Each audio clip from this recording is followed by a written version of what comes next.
సమస్యలతో సావాసం చేస్తున్న వెల్నెస్ సెంటర్లపై ప్రభుత్వం దృష్టి సారించింది. సమస్యలు తీర్చడంతో పాటు నాణ్యమైన వైద్యం అందేలా చర్యలు చేపట్టింది. పెన్షనర్లు, ఉద్యోగులు, జర్నలిస్టులకు మేలు చేసేలా వెల్నెస్ సెంటర్లను డిఎంఈ పరిధిలోకి తీసుకొస్తూ నిర్ణయం తీసుకుంది. దీంతో సూపర్ స్పెషాలిటీ సేవలు అందించడం, వసతులు, మందులు, సిబ్బంది కొరత తీర్చడం కోసం డిఎంఈ పరిధిలోకి తీసుకొచ్చారు. ఇప్పటికే 2 కేంద్రాలను నిమ్స్ హాస్పిటల్కు అప్పగించగా మిగిలినవి డిఎంఈకి ఇవ్వడంతో బాధలు తీరుతాయంటున్నారు రోగులు.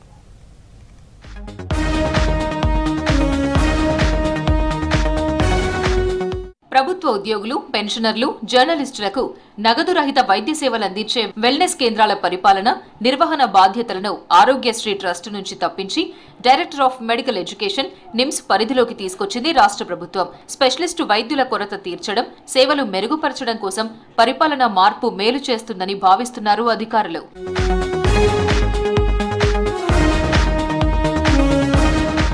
రాష్ట్రంలో ఉన్న 12 వెల్నెస్ కేంద్రాల్లో 10 డైరెక్టరేట్ ఆఫ్ మెడికల్ ఎడ్యుకేషన్, మరో 2 నిమ్స్ హాస్పిటల్ కు అప్పగించింది ప్రభుత్వం.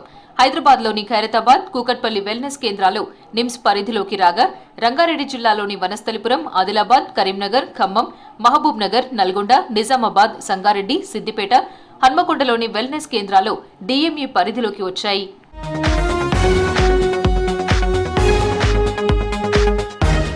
రాష్ట్రంలోని అన్ని వెల్నెస్ కేంద్రాలకు 2000 వరకు ఓపీ వస్తోంది.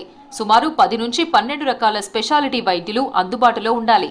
కానీ స్పెషలిస్టులు లేక ఇబ్బందులు పడుతున్నారు రోగులు. రాష్ట్రంలోని ప్రభుత్వ వైద్య కళాశాలల్లో అందుబాటులో ఉన్న స్పెషలిస్టు వైద్యులను వెల్నెస్ సెంటర్లకు అనుసంధానం చేయడంతో వారి సేవలు రోగులకు ఉపయోగపడతాయన్నారు అధికారులు.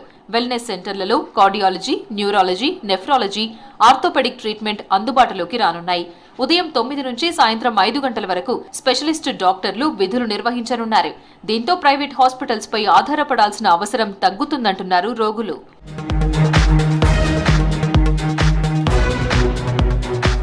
వెల్నెస్ కేంద్రాల నిర్వహణ బాధ్యతలు డిఎంఈ పరిధిలోకి తేవడంతో నాణ్యమైన వైద్య సేవలు అందుతాయని ఆశాభావం వ్యక్తం చేస్తున్నారు రోగులు.